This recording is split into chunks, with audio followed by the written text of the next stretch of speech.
at sumaiyo rin. Ang mabuting balita ng Panginoon ayon kay San Lucas. Papuri sa iyo, Panginoon.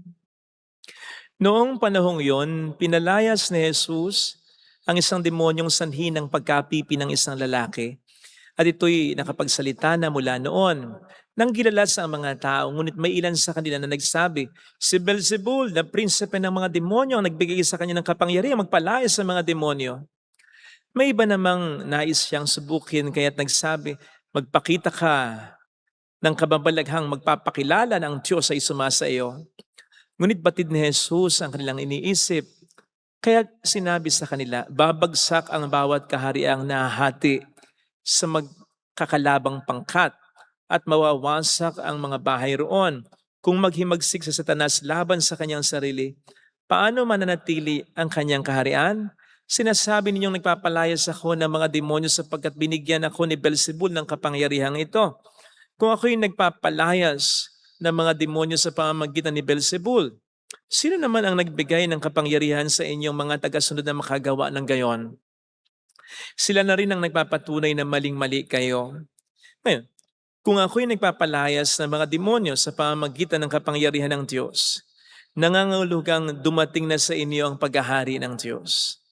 Kapag ang isang taong malakas at nasa sandatahan ay nagbabantay sa kanyang bahay, malayo sa panganib ang kanyang ari-arian. Ngunit kung salakayin siya at talunin ng isang taong higit na malakas, sasamsamin nito ang mga sandatang kanyang inaasahan at ipamamahagi ang ari-ariang inagaw.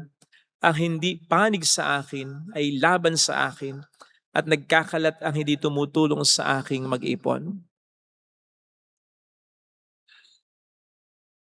Mga kapatid, ang mabuting balita ng Panginoon. Pinupuri ka namin, Panginoong Hesukristo. Welcome sa Our Lady of Lasalle at Quasay Parish kung saan ayos lang pong umiyak. Samahan tayo ng mahal na ina sa pag-iyak at sa pagdarasal upang maging maayos ang lahat.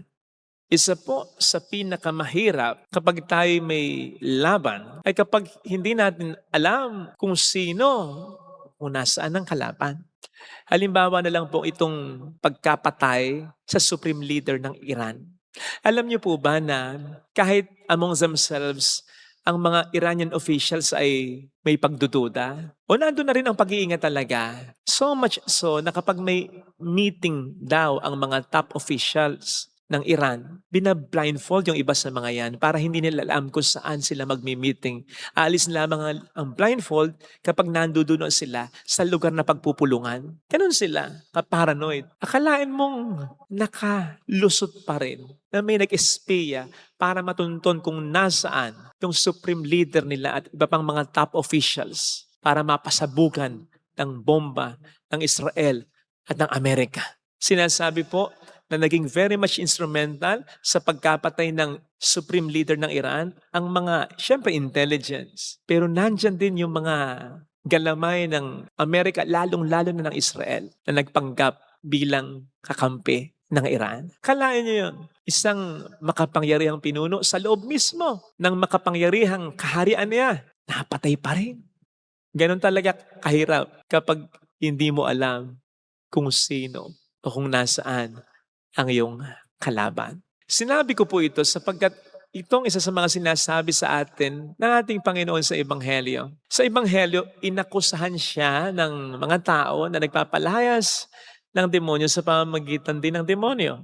Notice that, bagamat kinontra ni Kristo ang akusasyon na ito, hindi naman niya dininay ang realidad ng demonyo. Hindi niya sinabi, anong demonyo? Meron man demonyo? Wala nun. Saan yun? Hindi. He never denied it. Instead, he constantly affirmed the reality of it.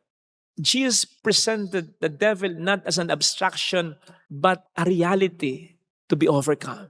Totoo po ang kalaban natin na demonyo. Wag po natin itong i-deny, sapagkat yun ang ikapapanalo nito sa ating buhay. Sabi nga, the first step towards victory is to know your enemy. And it's to know that our enemy, the devil, is real. Of course, pwede mo sabihin, naniniwala ako, Father. Talagang may demonyo. Kitang-kita ko. Sa biyanan kong kasama ko sa bahay ko. Ano yung Resident Evil? Seriously, hindi man natin aaminin. Ganun ang nangyayari. We deny the presence of evil or the reality of evil sa maraming bagay. Isa dito, whenever we compromise. Kapag hindi natin tinatawag na mabuti ang mabuti at masama ang masama. Halimbawa, kapag nandiyan ginagawa ng normal ang pagmumura, ginagawa ng expression kumbaga, nandiyan din yung pagbibiro ng bastos, nandiyan din yung pagdadamit ang revealing na, nandiyan din yung pagsasama ng mga hindi naman mag-asawa.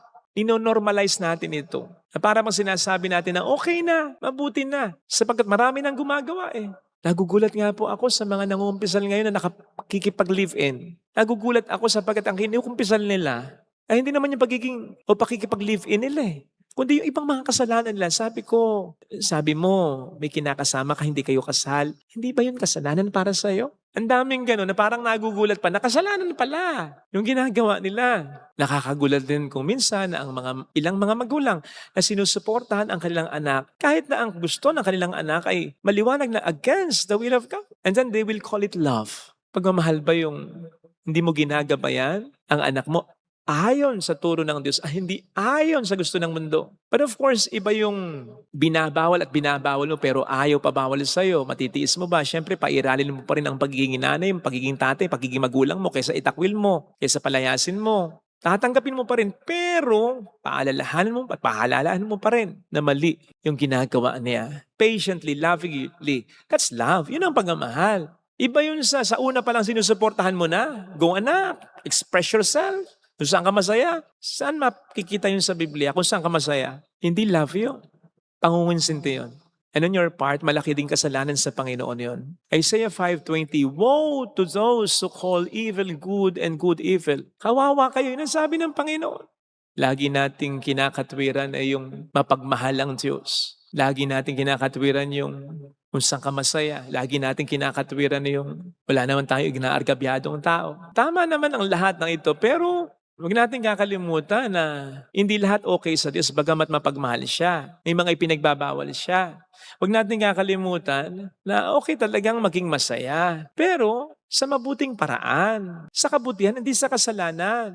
At tama lang na wala tayong inaargabyadong tao. Pero yung maging dahilan tayo para hindi maging magandang modelo sa ibang tao, inaargabyado na rin natin sila noon. Morally and spiritually. Nakita po ninyo kung paano nagtatago ang demonyo sa mga katotohanan ito para hindi natin siya mahalata, para hindi natin isipin na mali ang ating iniisip, sinasabi at ginagawa. Ayan lang pong gera na yan ng Amerika at Iran, samang Israel. Sige nga, siguradong may kanya-kanyang dahilan yan na inaakala nilang tama, pero hindi tama. Sapagkat kailan naman hindi magiging tama ang anumang dahilan kung ang dahilan na yan ay nagiging sanhin ng kamatayan at pagkasira ng marami. Kaya nga, kulang lang ipagmakaawa ko sa inyo na ipagdasal natin ang katapusan ng sigalot na ito.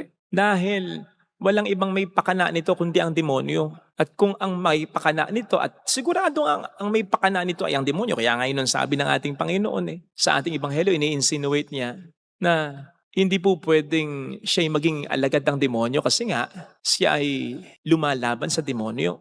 Manapa, tayo paglalaba-labanin ng demonyo, pero hindi ang mga demonyo, among mga demonyo. May unity ang mga demonyo at ang goal nila ay pagwatik-watakin tayo sapagkat kapag nagkawatak-watak tayo, doon tayo mas madaling matatalo. Kaya sabi ko nga, walang ibang pinakamasaya sa laban ngayon, sa gera ngayon, kundi ang demonyo. At kaya natin dapat ipagdasal ang katapusan nito sapagkat siguradong matindi ang layunin ng demonyo. Hindi kalabis ang sabihin, naglalaro na tayo sa katapusan ng mundo. Oo, sabihin nyo ng OA ako, pero kapag ang may pakana ay demonyo, anong sabi ng ating Panginoon sa John 10 verse 10? Ang demonyo, he only comes to steal, to destroy, and to kill. Anong sinabi sa letter to the Ephesians ni St. Paul? Be watchful, beware. The devil is prowling like a roaring lion looking for someone to devour. Ang ibig sabihin ng devour doon, to destroy completely. Yung kainin ng buo. The devil's goal is not to make our life a little harder, a little inconvenient. Hindi yun ang goal ng demonyo. Ang goal ng demonyo ay hindi lamang pahirapan tayo ng konti.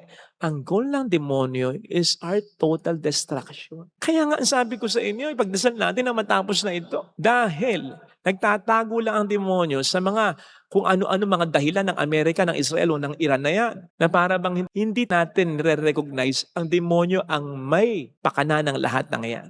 Kaya kailangan i-recognize natin ang realidad ng demonyo na nandiyan para sirain tayo at ang mundo. Ito po sana ang pagdasal natin sa ating banal na misa. I-recognize natin ang presensya ng demonyo, ang realidad ng demonyo. Ito ang dahilan ng lahat ng mga kasamaan na nangyayari sa buhay natin at sa mundo. Na hindi tayo maiinggit, na hindi tayo mag-iisip ng masama, na hindi tayo makapagsasalita ng hindi maganda kung hindi tayo sa demonyo. So wag nating excuse na kahinaan lamang ito, na natural lamang ito.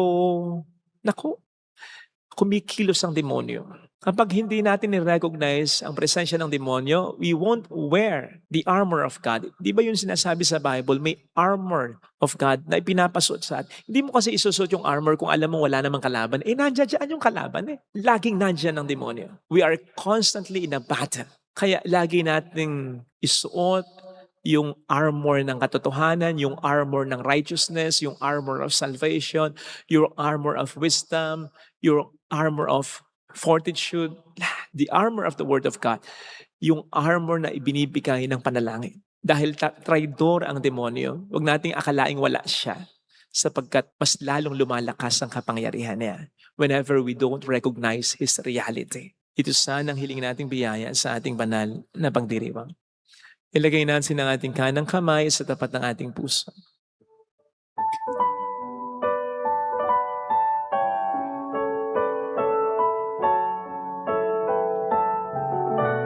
Awitin natin.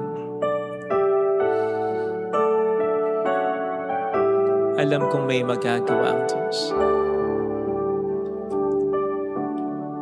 Alam kong may magagawa ang Diyos. Alam kong may magagawa ang Diyos.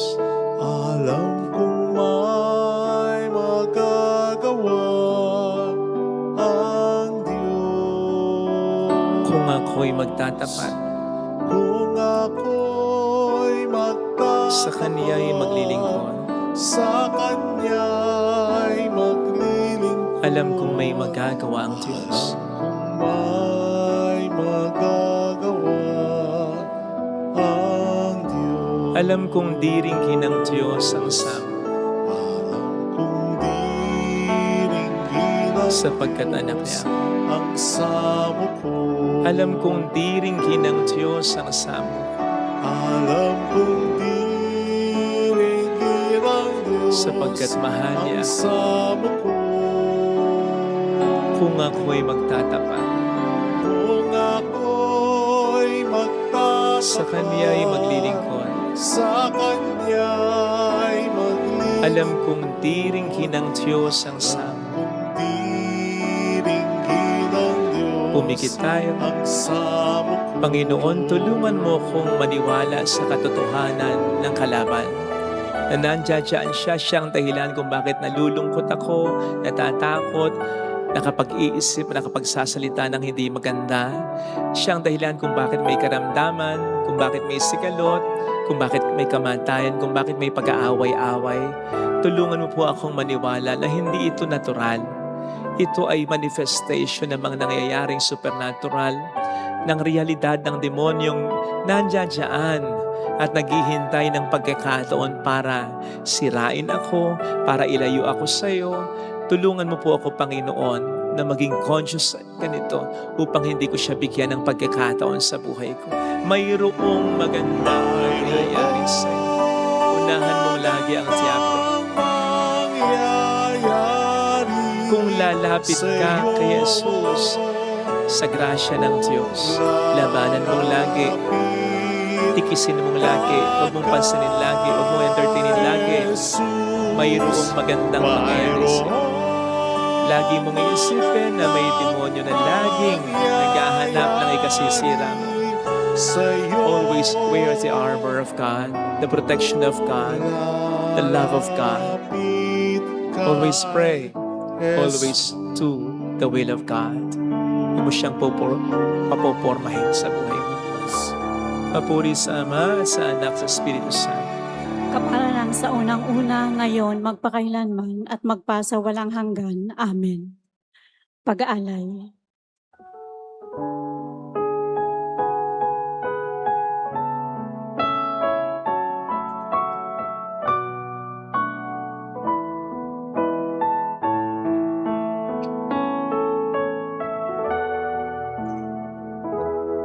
Handog namin sa iyo, Ama, ang tinapay at alak na ito. Handog ng bayang umasa, sumasabat nagmamahal sa'yo. Nawa'y dalhin ng iyong anghel ang aming panalangin sa iyong tahanan, katulad ng halimuyak ng insenso, umakyat sa kalangitan. Handog namin sa iyo, Ama, ang tinapay at alak na ito. Handog ng bayang umaasa, sumasabat nagmamahal sa'yo. Manalangin tayo, pang ating handog ay maging kalugod-lugod sa Diyos Amang makapangyarihan. Tanggapin nawa ng Panginoon itong paghahain sa iyong mga kamay, sa kapurihan niya at karangalan, sa ating kapakinabangan at sa buong sambayanan niyang banal. Ama naming lumikha,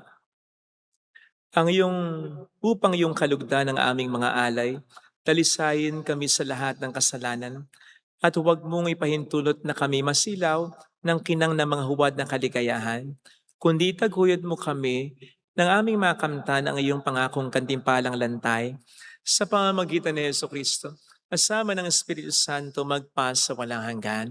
Amen. Sumainyo ang Panginoon. At sumaiyo rin, Itaas sa Diyos ang inyong puso at diwa. itinaas na namin sa Panginoon. Pasalamatan ng Panginoong ating Diyos. Marapat na siya ay pasalamatan. Ama naming makapangyarihan, tunay nga pong marapat na ikaw ay aming pasalamatan sa pamamagitan ni Jesucristo na aming Panginoon. Minarapat mo ang pagtitiis para sa naghihirap ay maging tagapagpahiwatig ng pasasalamat na aming inihahain ngayon sa iyong hapag. Ang iyong anak ay ularang tagapagbigay ng pag-asaluhan sa mga nagugutom at nauuhaw. Sa pagsunod namin sa giliw mong anak, ang pagkamaawain mo ay aming ginaganap upang ang pag-iimbot ay mapawing lahat sa aming pag-ugali at gawaing binabalak.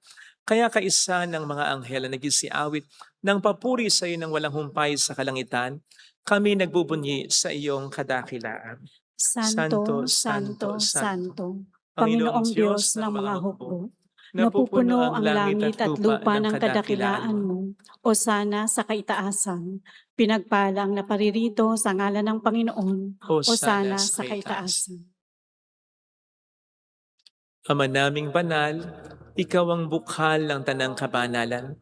Kaya't sa pamamagitan ng iyong Espiritu gawin mong banal ang mga kaloob na ito upang para sa amin ay maging katawan at dugo ng aming Panginoong Hesukristo.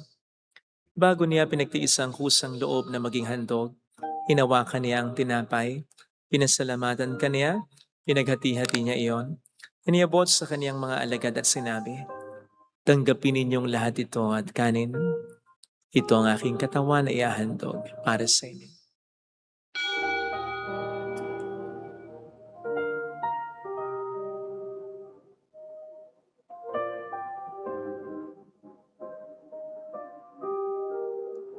Gayon din naman nang matapos ang hapunan, hinawakan niya ang kalis. Muli kaniyang pinasalamat. Iniabot niya ang kalis sa kaniyang mga alagad at sinabi, "Tanggapin ninyong lahat ito at inumin. Ito ang kalis ng aking dugo ng bago't walang hanggang tipan. Ang aking dugo na ibubuhos para sa inyo at para sa lahat.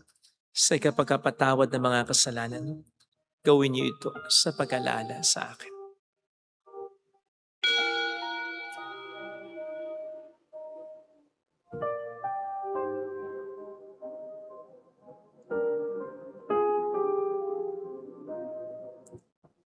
Ang misteryo ng ating pananampalataya, si Si Kristo'y Kristo'y namatay. namatay, si Kristo'y nabuhay, si Kristo'y babalik sa wakas ng panahon. Ama, ginagawa namin ngayon ang pag-alaala sa pagkamatay at muling pagkabuhay ng iyong anak. Kaya inialay namin sa iyo ang tinapay ng buhay at ang kalis ng kaligtasan. Kami nagpapasalamat dahil kami iyong minarapat at tumayo sa harap mo para maglingkod sa iyo. Sinasamo namin kami na magsasalo sa katawan at dugo ni Kristo ay mabuklod sa pagkakaisa sa pamamagitan ng Espiritu Santo. Ama, lingapin mo ang iyong simbang laganap sa buong daigdig. Puspusin mo kami sa pag-ibig.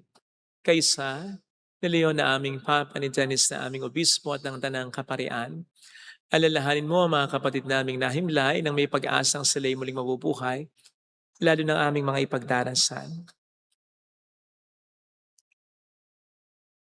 Kaawaan mo sila at patuloyin sa iyong kaliwanagan. Kaawaan mo at pagingtapatin kaming lahat na makasalo sa iyong buhay na walang wakas. Kaysa ang mahal na Birhen ng Lazaret, ang ina ng Diyos, isanusay ang kabiyak ng kanyang puso lahat ng mga banal na namuhay dito sa daigdig ng kalugod-lugod sa iyo. May pagdiwang naman namin ang pag-upuri sa ikararangal mo sa pamamagitan ng iyong anak na aming Panginoong Jesucristo. Sa pamamagitan ni Kristo, kasama niya at sa Kanya, ang lahat ng parangal papuri ay sa iyo. Diyos amang makapangyarihan, kasamang Espiritu Santo, magpasawalang hanggan. Amen. Amen.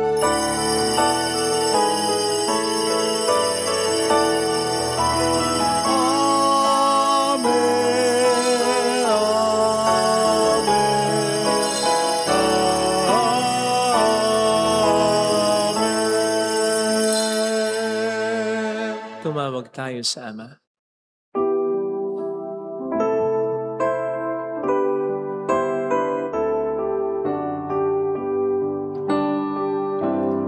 Ama namin, sumasalangit ka, sambahin ang ngalan mo, mapasa amin ang kaharian mo, sundin ang loob mo dito sa lupa para ng sa langit. Bigyan mo kami ngayon ng aming kakanin sa araw-araw. At patawarin mo kami sa aming mga sala, para ng pagpapatawad namin sa nagkakasala sa amin. At huwag mo kami ipaintulot sa tukso, at iadya mo kami sa lahat ng masama. Hiniling namin kamayatiya sa lahat ng masama, pagkalooban ng kapayapaan araw-araw. Iligtas sa kasalanan, samantalang aming pinaghahandaan ang dakilang araw ng pagpapahayag ng tagapagligtas naming si Heso Kristo. Sapagkat iyo ang kaharian, ang kapangyarihan at ang kapurihan magpakailanman. Amen. Panginoong Heso Kristo, sinabi mo noon, sinasabi mo rin sa amin ngayon, kapayapaan ang iniiwan ko sa inyo, ang aking kapayapaan ang ibinibigay ko. Tunghayin mong aming pananampalataya, wag ang aming pagkakasala. Pagkalooban mo kami ng kapayapaan at pagkakaisa-ayon sa iyong kalooban, kasama ang Espiritu Santo magpa sa walang hanggan. Amen. Ang kapayapaan ng Panginoon ay sumainyo nawang lahat. At sumaiyo rin. Magbigayan tayo ng kapayapaan sa isa't isa. Kapayapaan is with you. Kordero ng Diyos na nag-aalis ng mga kasalanan ng sanlibutan, maawa ka sa amin. Kordero ng Diyos na nag-aalis ng mga kasalanan ng sanlibutan, maawa ka sa amin. Kordero ng Diyos na nag-aalis ng mga kasalanan ng sanlibutan, ipagkaloob mo sa amin ang kapayapaan. Narito sa harap natin ng Panginoon ang ating buhay at kaligtasan. Mapalad tayong inaanyayahan. Panginoon, hindi ako karapat-dapat na magpatuloy sa iyo, ngunit sa isang salita mo lamang ay gagaling na ako.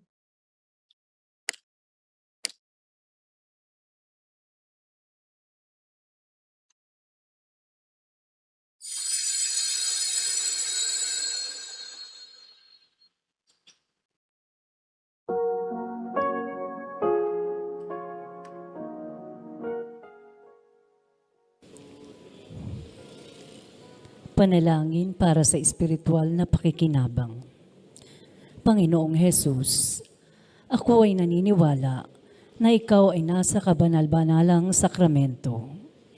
Iniibig kita ng higit sa lahat at ninanasa kong tanggapin ka sa aking kaluluwa.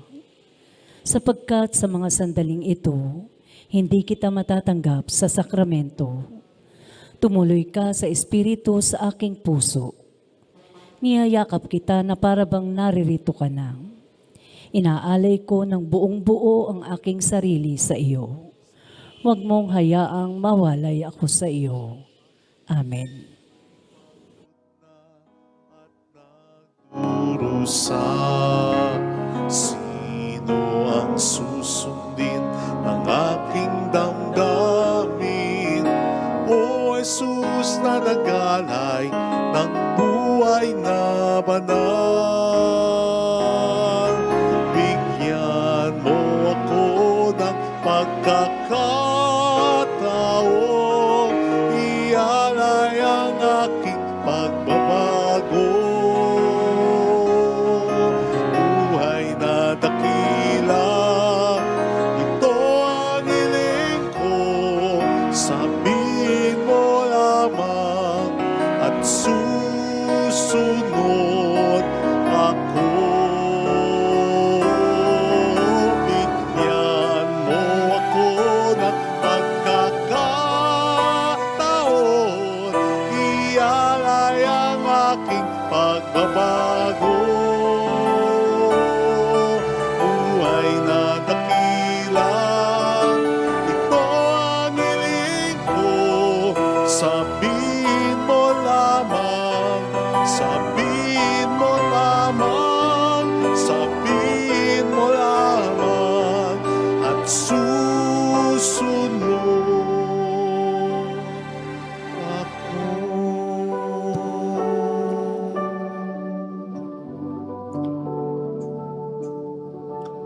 Manalangin tayo. Ama naming mapagmahal, kaming pinapagsalo mo sa banal na pakikinabang, ay iyong tulungang maisalob at maisakatuparan ang iyong pagliligtas na aming ipinagdiriwang sa pamamagitan ni Jesucristo, kasama ng Espiritu Santo magpasa walang hanggan. Amen. Holy God, Holy Mighty One, Holy Immortal One. Have mercy on us and on the whole world. Holy God, Holy Mighty One, Holy Immortal One.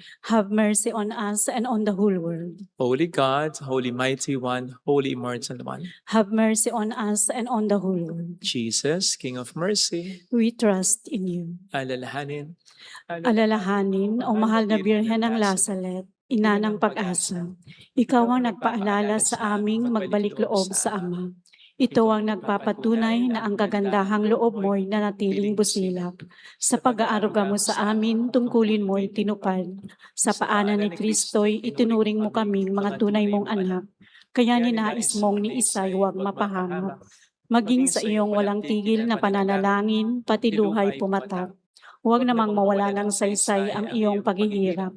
Hiling nawa namin sa iyo o aming inang liyag, na matapos ang pakikibaka namin sa mundong ito at sa pananatili naming tapat kay Kristo, sa kapurihan mo'y makibahagi kaming ganap, upang kung nasaan ka ngayon ay maparoon din kaming lahat, at ang kaganapan ng kaluwalhatian ng Diyos Amay tuluyang matupad siya nawa. Mahal na Birhen ng Lazaret, kapag kasundo ng mga makasalanan. Ipanalangin mong walang patid kaming mga dumudulog sa iyo. Marami pong salamat sa inyong pakikiisa at sa mga tulong po na binibigay ninyo.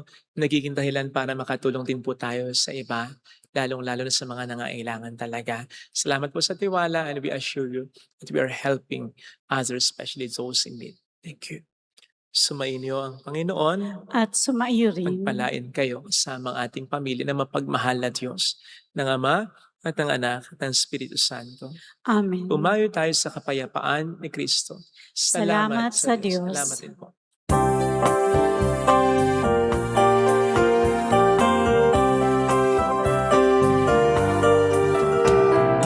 Aming iniaalay ang pag-ibig na walang kapantay. Okay, sarap mabuhay kung may nagmamahal. Pagmamahal na tunay at laging nalisay. Ang birhen kong umibig ay walang sintamis.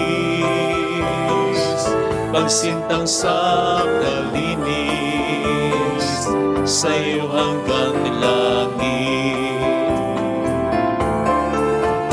O Birhen, Birheng mahal, sa awit at sa dasal. Aming iniaalay ang pag-ibig na walang